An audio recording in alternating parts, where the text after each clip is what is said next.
Hi, it's Sari. I've got a bit of a cold actually, so excuse the sound and the appearance. Um, nice big cold sore, which I get when I've got some sort of cold. To be honest, I thought I was going to get away with it. My daughter's been off school for a week, back in today, and I was thinking, woohoo! I didn't catch it off her. And then yesterday, I started to feel it, and it's coming, and it's here now. So I'm hoping, fingers crossed, that it'll be short lived and disappear very quickly. I'm remaining positive. So I'm going to hang on until there's a few people here. I know, as I said before in these videos, if you find any of my videos helpful, please do share them, because you never know who is going to see them, who may just need to hear what we're going to say. Hi Denise, hi Martin. So I would love it if people share them. I sometimes will boost posts on Facebook so that more people see them. And Facebook charge you lots of money to do that, and then it just pointless, because I know that eventually people end up sharing and tagging in the videos anyway, so I'd just rather ask you to do it. Okay, so hello. So would appreciate any shares that you will after or during or whatever. So hang on, I'm gonna get loads of messages through now. So I get asked a lot, is anxiety a chemical imbalance? And so a few things I want to say about this, because I'm not feeling too good. I haven't prepared. I don't prepare for any of these videos. I just say whatever comes at the time, but it's something that crops up a lot. And I'm not totally with it, so just bear with me. But the official line is actually that there's no research that's actually proven anxiety to be a chemical imbalance. They can't categorically prove that that's the cause. And I know that that's the case, because I know that this is. I'm going to go on to tell you why I believe it isn't in the moment. Well, I do and I don't. So there's two parts to it. But first of all, I want to say, if people are asking the question, is it a chemical imbalance? Like, what's the purpose of that question? What do you want the answer to be? Is a question I would ask. What do you want? Do you want somebody to say, yes, it's a chemical imbalance? Then what? Do you want someone to say, no, it's not a chemical imbalance? Then what? Because I hear people saying all the time, oh, my GP or my doctor has told me it's a chemical imbalance. And then I can go, well, I'm not going to argue with a doctor, because they're medically trained, aren't they? I'm not medically trained as a doctor. So maybe they know something that I don't. But what I can share with you is my experience of having anxiety personally, and my experience of working with and talking to hundreds of other people who have also experienced it. And so it hasn't, as far as I'm aware, I haven't checked for a long time, but there's no actual research that has proven that it's a chemical imbalance. Okay. Now, saying that, so now I've got a bit of a cold. Okay. So clearly my body is off balance. Clearly it is, because I've got bacteria or whatever that is creating me to have a hoarse throat, a sore throat, and to feel a little bit weak and a little bit dizzy. That I'm off balance. Now, when you are overthinking for a long period of time, or you have a really stressful time in your life, or things happen, it's going to knock you off balance. Like women, every month and I think men as well, to be fair, but every month we're knocked off balance. You know, we change, things change and shift. So when you are overthinking all the time, and you get into the habit of being in fight or flight and in panic quite a lot, I'm pretty sure you've knocked something off balance. Yeah, what you've knocked off balance is your natural kind of calm serotonin levels. Yeah, of course they're gonna change, because what's happening instead is you're putting lots of adrenaline and stress hormone and cortisol into your body. So you're off balance. So is there a chemical imbalance when you're anxious? There's probably some kind of chemical imbalance going on in there when you're stressed for a long period of time. Now, I know when I've taken medication in the past, it has helped me out of what was a really, really dark hole that I couldn't get out of. I felt I couldn't get out of it at the time. Now, what those tablets have done is put different chemicals into me and redress some sort of balance. Now, does that mean that my anxiety was a chemical imbalance? No. What that means to me is I've got off balance because I've been overthinking and worrying and stressing so much. The tablets have helped me get back on balance. But the thing that created the imbalance in the first place was me overthinking and worrying about absolutely everything. So when people are saying to me, is anxiety a chemical imbalance? Often what they're implying is it's just something that they're imbalanced in their head and there's nothing really they can do about it, or it's just the way it is, it's genetic, or it's just how they are predisposed to it. No, if any kind of imbalance occurs, if you have any kind of imbalance going on, hormonal or viral or mental, chemical, whatever it is, it's been created through you overthinking everything in your head, and then you've maybe been doing that for so long that there is a bit of an imbalance going on in your head. But if it was as simple as anxiety is simply an imbalance of chemicals, and suddenly for no reason we get off balance, and then we take tablets and we then get balanced again, that's just not true. Some people will say as well with tablets, and people often ask me about tablets, and I'm not here to say that people should or shouldn't have tablets. I've had them and I don't have them. I don't have a strong feeling one way or the other. I really actually genuinely believe that your mind and your wisdom will tell you at a time if you need to get help and support in that way, and it will do what it needs, it'll do what it does. But if people say, oh, they're addictive, okay, for example, antidepressants are addictive. Well, actually, painkillers are addictive. Lots of things are addictive. And why does everybody not get addicted to painkillers? I had my gallbladder removed and I was on painkillers for a good few days, quite strong painkillers, whilst I was recovering. Why didn't I get addicted? Why do some people do and some people don't? Well, because we're experiencing that medication through our mind, and how we're experiencing it is everything we're experiencing is through our thoughts. So when people talk about becoming addicted to things like antidepressants, well, what I believe there is happening is, and you may believe differently and that's okay, but what I certainly in my own experience, where I wasn't addicted, I wouldn't say I was addicted, but I would always fear coming off them. And then if the shit hit the fan in any part of my life, I'd feel like I had to go back on them because they were the only thing keeping me sane. And now I know that absolutely not to be true. Now, it may be that that medication speeds up redressing that imbalance potential that's happened through you overthinking and being stressed. Okay, so it may speed it up, but your mind will naturally reset of its own accord anyway once you stop interfering with it and keep overthinking it. So if, for example, people that say they're addicted to it and every time they come off it, they have to go back on it. Well, if you don't understand more about the nature of thought and your mind and consciousness and all of that stuff that helped me, if you don't understand more about that, what's going to be different coming off medication? If you're going on medication in the first place because you feel anxious, you're in a habit, you're massively habitually overthinking. Now, that medication may dull some of that down for a short period of time, but the minute you stop taking it, unless you understand something different now about that, the way thought works, then why is it going to be any different?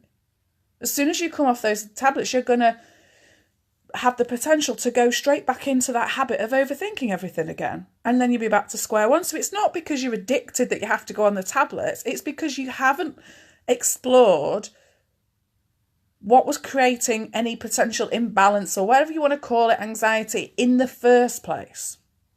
It's not just something that happens to us like a viral infection. It's not just an imbalance, something happens in your brain and it switches, and then all of a sudden you're imbalanced and you can't do anything about it. That's just absolutely not true, because I've seen it.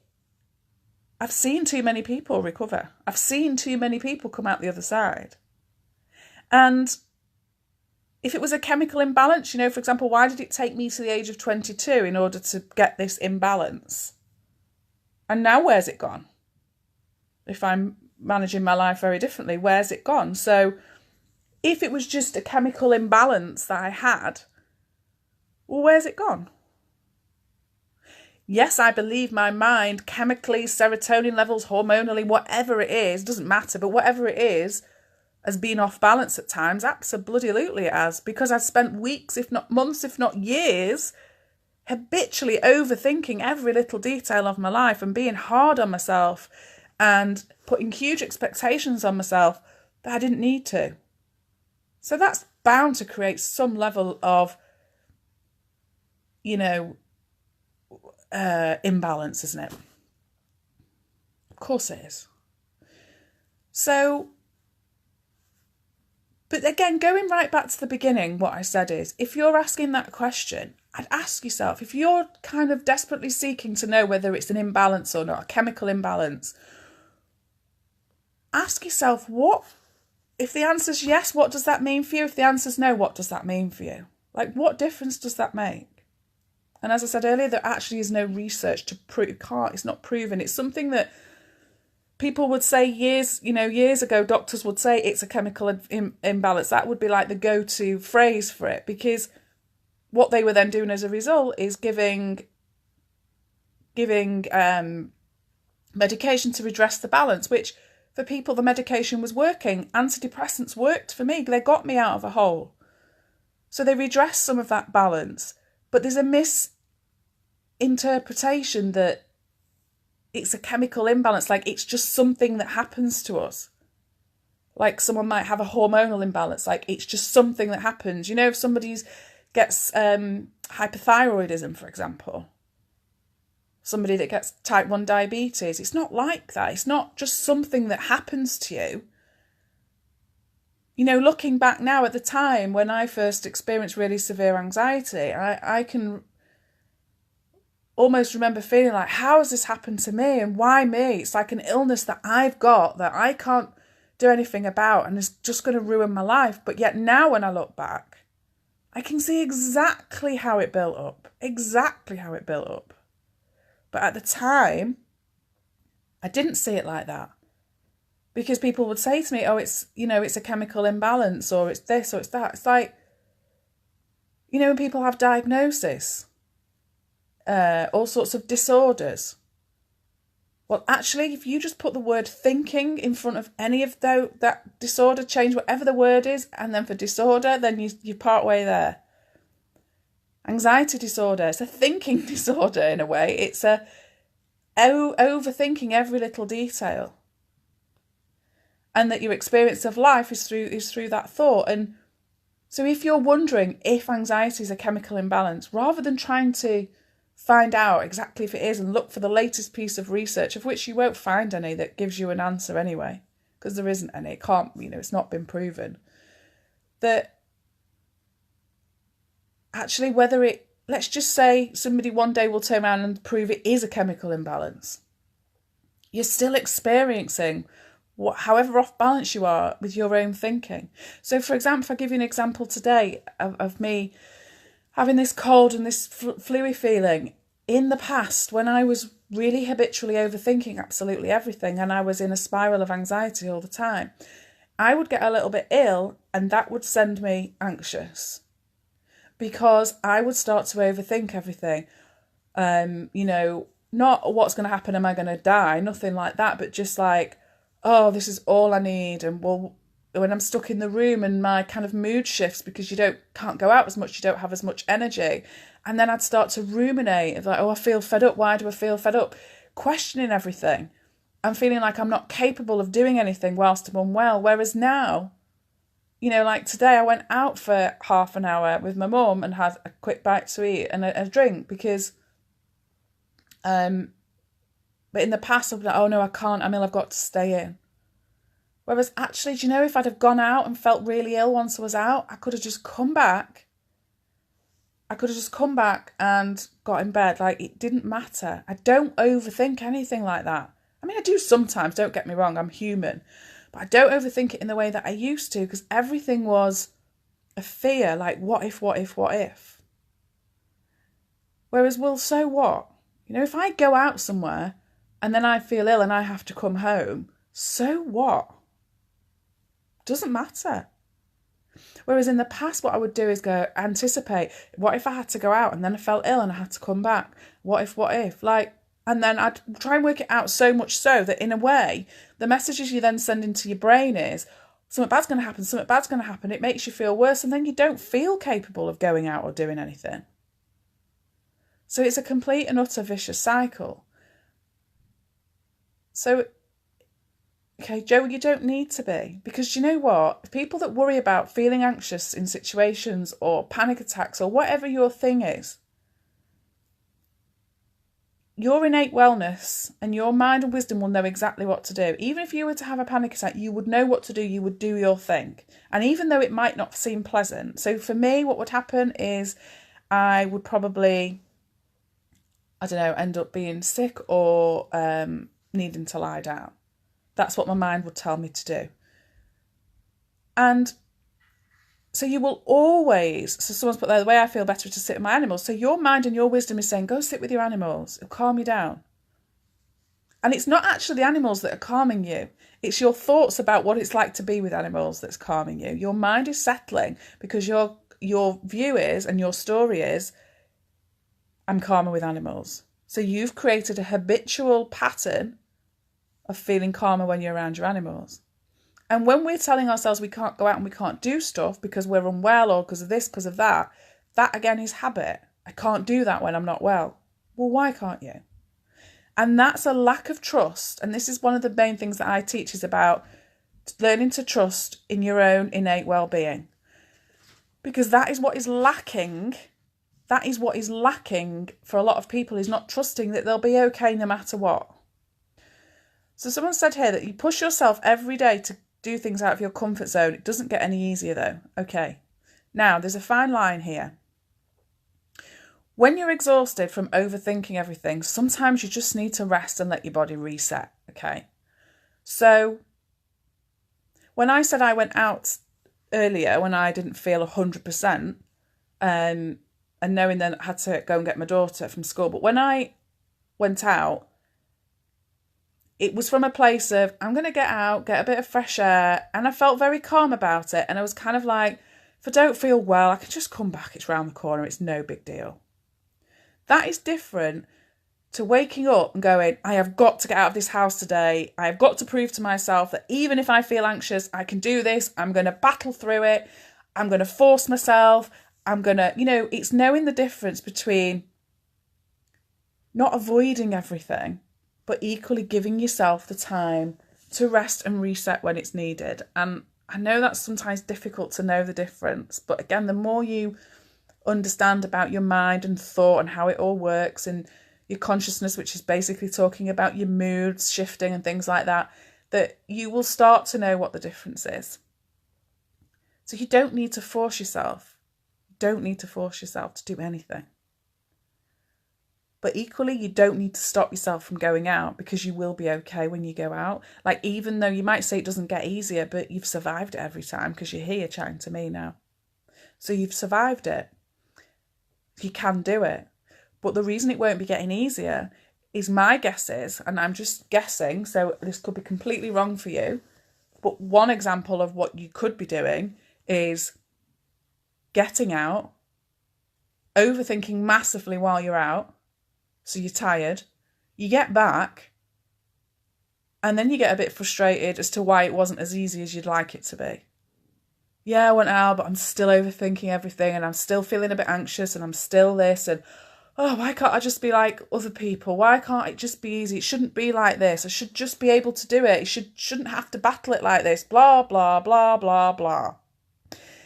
More anxious thinking, and the vicious cycle continues. So you're not giving yourself a rest. So you really need to give yourself a break. And part of that, a huge part of that, is being compassionate with yourself. Going, do you know what? Yeah, I went out today. Yeah, it doesn't feel really any easier, but I did it. End of. Leave it at that. Tomorrow I might go out, I might not. Either way, I'll be okay. So it's one thing pushing yourself to do things. But again, it's when you come back, it's your expectations of, I'd like to be able to do more than that. And well, I didn't feel great when I was out and blah, blah. It's all that chatter. It's all that chatter going on in the back of your mind constantly. Yes. Oh, so I am right. Oh, fancy that. You'd think it was very common, Joe. And, I'm not taking the mickey at all. I hope you see that I'm not taking the mickey. It's the same stuff. We're just overthinking everything.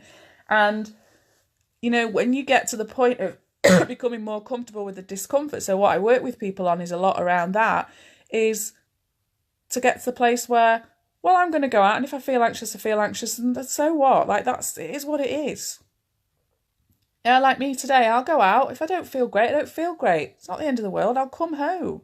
Like, what's the worst thing that's going to happen? I could even end up being sick, or like, so what? So what? So I just wanted to share that really, because do get asked a lot about, is it a chemical imbalance? And again, it's like, what is that information going to give you? What's that difference is that going to make to you? Because your experience day to day is how you see yourself through your thinking.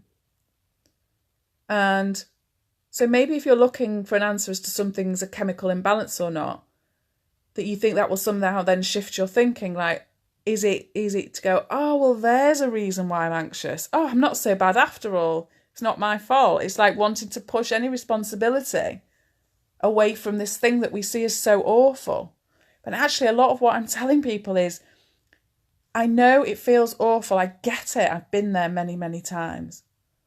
But actually, all it is your body responding and your feelings created through your thinking. So you are creating it, and your body is doing exactly as it should. It's behaving perfectly, actually. It's doing exactly what it's meant to do when you send anxious messages, anxious thoughts to your brain to say that you're in potential danger. It's doing exactly what it should. And we're creating that. So rather than thinking, oh, is it a chemical imbalance and I need an answer off somebody to tell me whether it is or not, look more within. Whether you have that answer or not, what difference is that going to make? If you ask yourself, like, if someone said to you tomorrow, right, it's a chemical imbalance, then what? Will there be a magic pill? Well, there obviously isn't, because if there was, then none of us would ever be anxious, ever. We'd all be completely fixed, wouldn't we? And being anxious is part of human nature. But being so anxious that it completely takes over your life all day, every day, or periods of time of your life, that's not human nature. That's us overthinking and interfering with actual how human nature naturally is and how we normally would reset. That's us interfering. It's not quick enough. Why is it not? Oh, I've been like this for weeks now. It should have gone. It should have this. It should have that. It's like, yeah, it's not going anywhere because you keep overthinking it and you are creating a vicious cycle. Yeah, Rachel said cortisol. You increase stress hormone in your body by overthinking. And then it does its thing, and it's doing exactly what it's designed to do, to keep us safe and to survive, to be honest. So I hope that helps some of you. And again, I'd love it if you'd share the video. If it's helpful to you, you don't know who else it will be helpful to. Those who have bought the manual, just to let you know that I, fingers crossed, should be getting them on Friday of this week. So I will get them posted out Friday and Saturday. So those in the UK shouldn't take too long. People, because I know I'm really excited because it's been being sent to America, Canada, Australia, like woohoo. They'll take a bit longer, obviously. So please be patient. But yeah, so if you have ordered a manual, it will be on its way to you. Okay. Did you get over anxiety yourself or with help? I had years of therapy. I can't even begin to tell you the list. I had everything. But what I realise now in hindsight, looking back, I was trying too hard to fix myself. And I would be okay for good long periods of time, and then it would come again and I'd be like, oh no, it's back, as if it was a thing that was happening. But actually, I then came across the 3 principles that I now coach. Originally, they were by Sydney Banks, and I came across a podcast by a lovely coach called Nicola Bird, and then started to listen to lots of podcasts, Michael Neal, all sorts of various people. And then I got actual specific help, like what I do with people now, coaching. I had a coach who mentored me to explore the 3 principles. And that was it. Never looked back. Because, and the coaches will happily say themselves, and I've had a few different ones now, but they will happily say themselves, like, they are not giving me any magic formula that I didn't have all along, but I just couldn't see it because I was so wrapped up in overthinking every little detail. Why was it not quick? Why, after all these years of therapy, am I still feeling anxious? Why this? Why that? Why? But I never realised that all along I had the innate well-being. And I could see it all along, but I was just blurred to it because I didn't, even as a trained psychotherapist, I still often felt like a victim of life, like, oh, this has now happened to me and it's making me stressed, or this person is making me stressed, or this situation. And I would still feel like I was very much a victim to circumstances. And now, because I know it's all inside out, and I really know because I've explored it for for a longer period of time than a lot of you will have on here if you've only just started watching. And I'll still continue exploring it to the day I die because it just gets better and better and better, to be honest. But I then started to realise that I had it all along and I was massively overcomplicating everything. So, in a way, yeah, I did get over it myself. I had coaches and mentors, but ultimately, when it starts to go, or when you start to have a different relationship with your anxiety, is when you see it for yourself. And sometimes you just need people to point you in the direction. That's all I'm doing, keep pointing people in that direction of their mental well-being, mental health. Because I know, and I say this all the time, it's a real bugbear of mine. We talk about mental health all the time, but we're never talking about mental health. We're talking about mental illness. We're talking about disorders. We're talking about how bad things are, how awful situations are. There's so many groups out there that's about, let's just highlight how terrible things are around mental health and how blah, blah, blah. How about we point in the direction and we start to see and explore what we have inside us that we have access to all the time. So I'm getting cross now. Not cross, but that we have access to all the time, but we're just not seeing it. And that's kind of what I try and do, and why I did this video tonight about people asking me, is it a chemical imbalance? Well, it's not been proven, but do you know what? Regardless of that, I don't really care. Like, why are we focusing on trying to find out if it's a chemical imbalance? Why are we not just focusing on how we can see our natural ability to drop thought in an instant? Because that's what we do. Thoughts don't stay around unless we hold on to them. So it was a mixture. I think it's always nice to have someone alongside you coaching. Again, now I constantly listen to other coaches. I still go on other programs. It's something, because I just love hearing other people's stories and other people's situations when they've come across the 3 principles. There's one psychiatrist in America, Bill Pettit. I think he says Pettit, but it's like spelt petite. Pettit, but I think it's Pettit. Some fantastic podcasts. I love his, and I really like his podcast because I can relate to him. I'm not a psychiatrist, but I'm a trained psychotherapist, and kind of coming across this stuff really changed a lot for me and sort of rocked my world a little bit of what I thought I knew. And I like listening to him because he's a psychiatrist in America, a very successful psychiatrist, who then literally changed everything he did and uses the 3 principles as well. So there's so many wonderful people out there using these 3 principles, loads. But and so for example, I'm doing a day's training on Saturday in Sale. And I also talk about this at the end of my manual about how do you help somebody else that's got anxiety? So how do I help other people?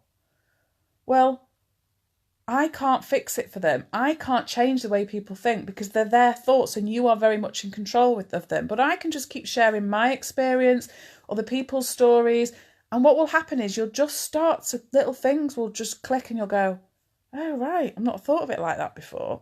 And then you will then start to see it unfold in your own life. And everybody does that at different rates and different speeds. And, because again, people say to me, if I come on your course, how long will it take? Or how long will I have to work with you? Or blah, blah, blah. And I've known people have fantastic insights within 2 days, 3 days.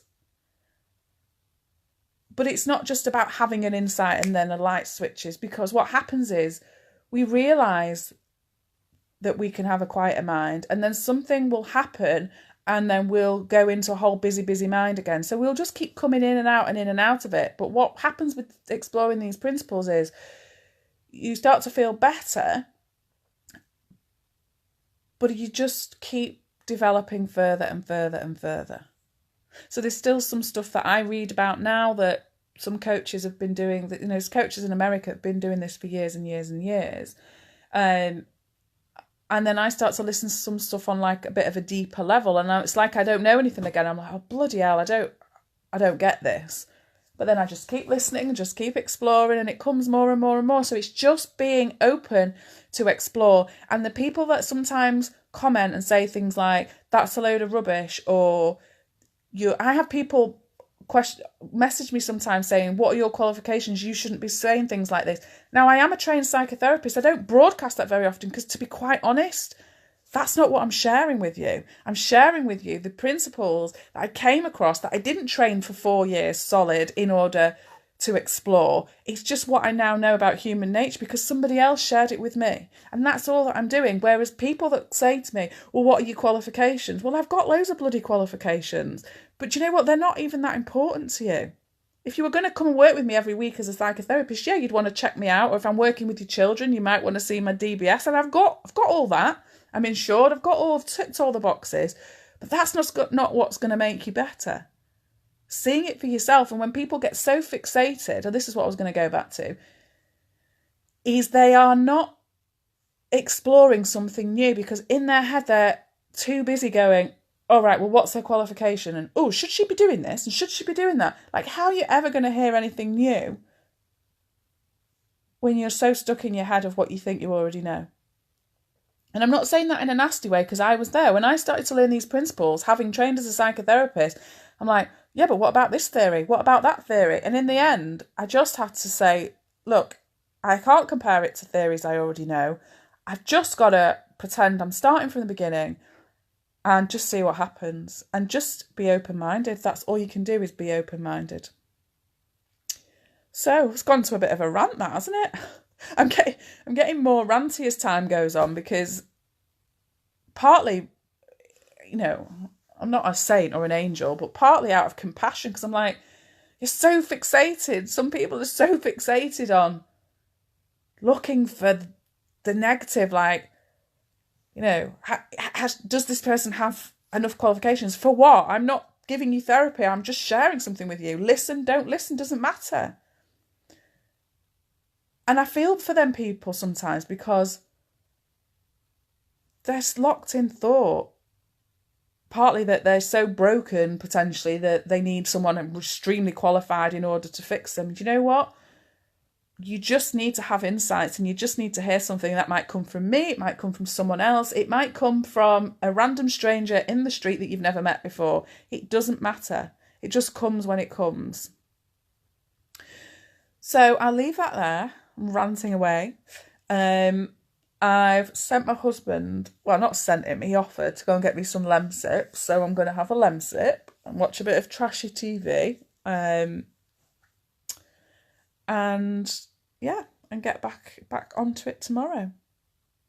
So thanks a lot for joining me. And as I said, I'd love it if you would share the videos. And for those of you, I've got the manuals. I will, I'll show you. As soon as I get them on Friday, I'll be on live going, woohoo, look at this, because I'm dead excited about it. Okay, take care, and I'll catch up with you all hopefully very soon. Bye for now.